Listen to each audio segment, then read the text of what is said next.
le alom me hei voina longlai press klapa kan press meeting ente inkom na hun sa tak mai kan ro mananga kan han nei thei hi alom ka ti lea ke hi tun LADC election kan nei tura MNF party campaign chairman lal chandama ralte MNF vice president kania kan in than pui tur hian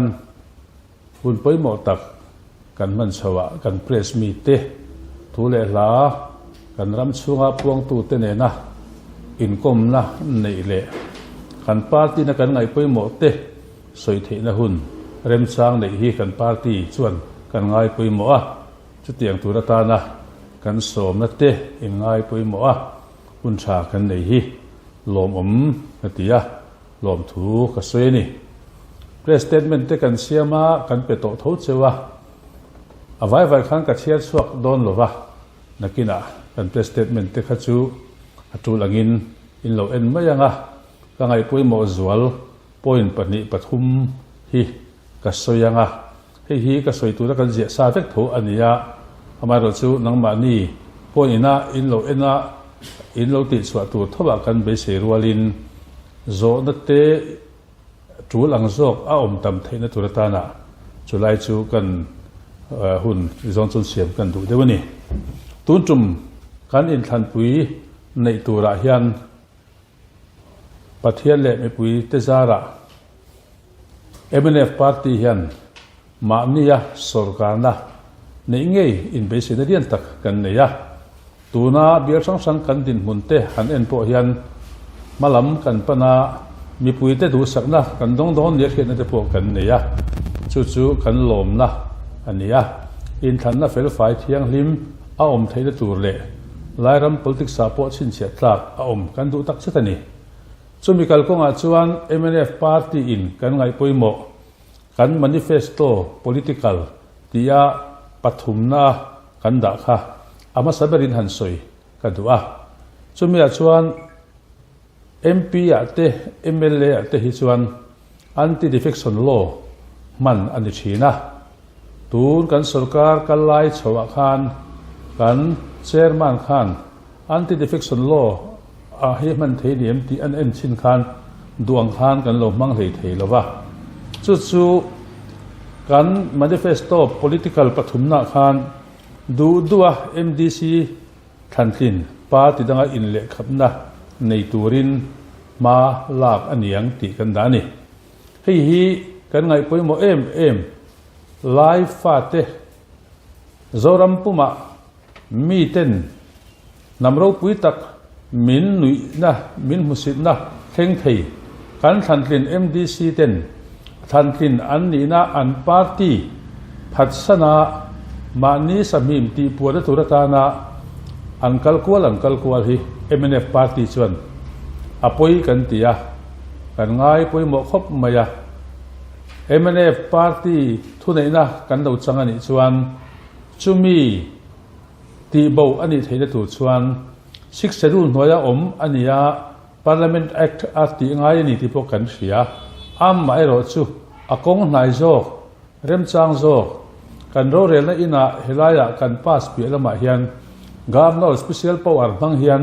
hi man thei ani rin lian tak kan neya dan thiam te election experience ne ho ten India rampuma man tu ni chia lovin a state big tina governor special power mangin helai hi ti thei ni rin na lian deuh kan neya chu tiang tu chuan helai po hi ke ni chuan a thei china a step masa kan ti anga tin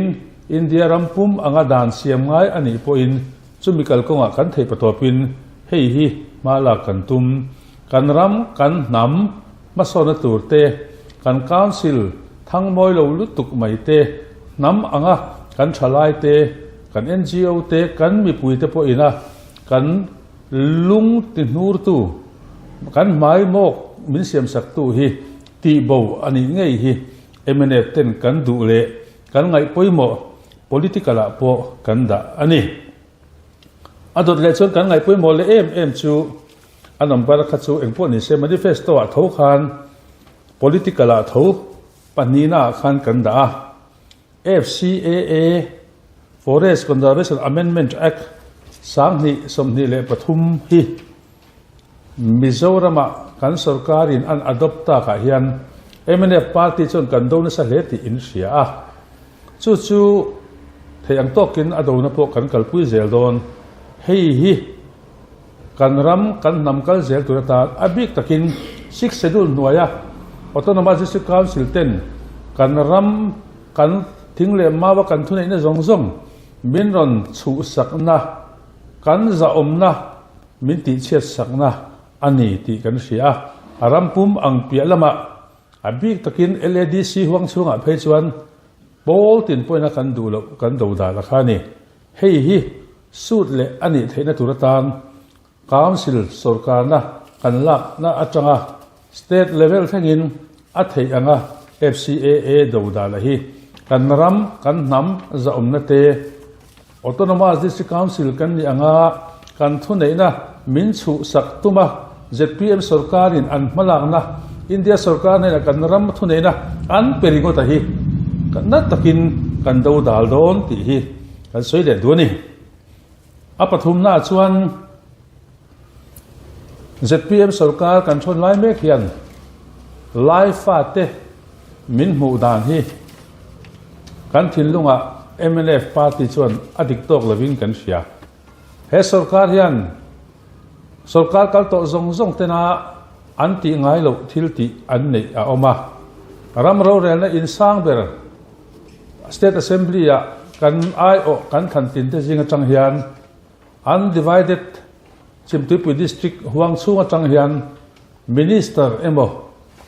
speaker ama deputy speaker ama tal hi engtik lai po in sarkar kal to zong a hian an ngei thin ani chu zoram in pum khatna turatan te nam angpoa kan in pum khatna te kan za omna te keng thin tu anni tun kan sarkar thon me ka hian longtlai is atangin thankin kan neya dr lorena kan sarkar thon me ki life pate min thirdan ama heda lang chiang rein kan sia sarkara minister chanvo changai tu kan ngai lain an pelova chu chang anilova an mengin dokan an peya advisor to CM anda advisor to CM health le agriculture anda voina hian kan MLA hi zat takin sarkar CM me kani health ministry a chete maro dan ngai lova health ministry committee apo ko anilova hei Mizoram ba health care scheme kan maksa te po hian chairman chu health minister ania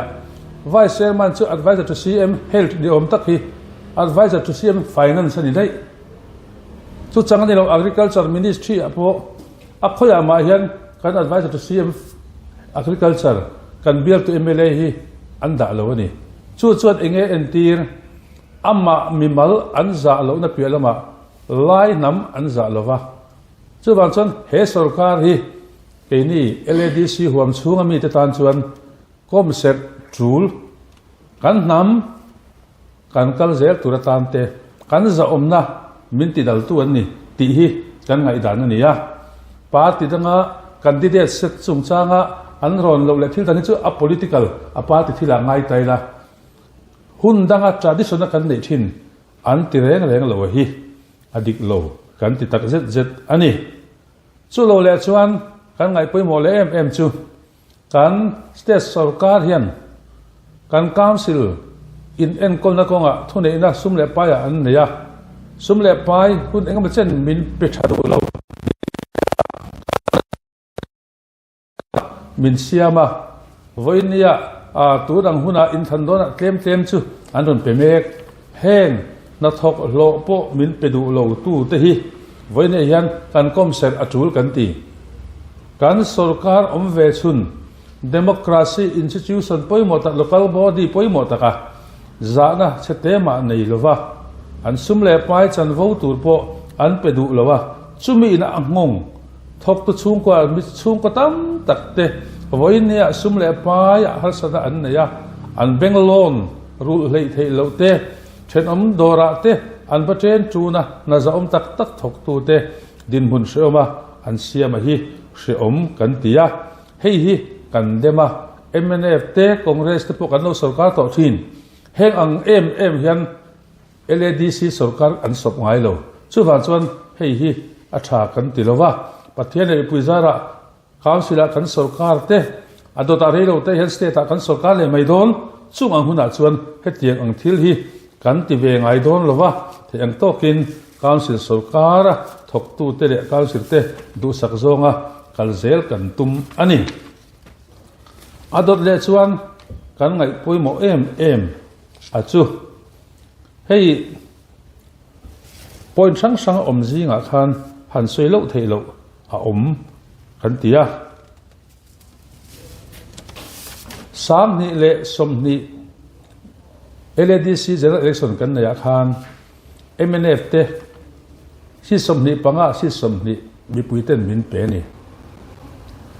ถ้ามันตอบชัดชวนช่วงจีงะมีปักวัดเตMNF อัจฉริยะอันชัวกะปาติดังอันอมมันตัวนี้รินอมตะคะกันนำจะอมนัตุรตานะเขมตั้มตักสุมเล่ไปเตนี่น่าจะนว่าสังเลียนเตนี่อันเขมปัวงิ้งไงโลกัน MDC สมประคัตเตฮีอันจะอมกันตียซอยมวยผู้กันตียไล่นำพุ่นให้กันเชื่อใช้กันเชียนี่หุ่นฮัลสตักการะโปสรการินักเขมสาธิกันเชียไม่จะเหตุอย่างตะคะมิรินอมกันนี่เตตุนจุมาMNF สิสมนิปังสิสมนิจิเกตกันเปียจูงาพอจูอันมานี่จูอันริมนะอมนะอวังินปาร์ตี้อินจิเกตพอกันเปเลชับปะจูเตียงพวกินอันมานี่อันพวกะมิรินอมไงตุนกันไงมีปักขวากันเปียเวลาอวังินสิสมนิกันเปียเฮงกันดีเดตฮีหุ่นเรากันเลเซลตุระพอไล่รำไล่น้ำจะอมนะฟงตูมานีปุ่มปุยมัดส่วนน่าวังเตดินมุนสังชาดัววังอมมุนส่วนไม่เหล่าตูร์เนี่ยกันไงกันตัดสวดเตอันนี้อันมานีจันจิต experience อันนี้โตเตอัน past life จังปัวอัน end ปัวอันมานี time tested เนี่ยกันเสียโตเตอันเนี่ยวังินอันส่วนอมกันติดตักสิตากันดูเอ็มเละกันไงปุยโมเอ็มเละมีปุยเตกันเสียตีตัวชูไล่รำ politics ชีรีเอ็มชินการะเฮียนมีปุยเตเฮียนกันนำจะอมนตูร์กันรำจะอมนตูร์สุดที่อังตุงดิ้งเทตูร์มิชามิดิก principle ในเตขันนัสร้างเสียอันรินอมนะลมันเปตูรินมีปุยเตกันเงินเชื่อว่าแห่งกันดิเดตส่งเตหีทันคินอันนี้เงยเทนตูระอินวอร์ดฟุตตักมังมินโลวอสักตูรินมีปุยส่งเตกันเงินินกันซ้อมเชื่อว่าอินทันนับเฟลไฟเลยเที่ยงลิมเอาอมเทนตูรินมิตินเต็นกันดิกนักกันสันโวฮีสุมเลปายเทร์โลอวางไม่มาฮัลโลวินกันรำกันนำกันเซลตูร์ไงตัวชุงอินเชียร์เขียนอันฟุตตักมังตูรินกันซ้อมเชื่ออันนี้กันลงไหม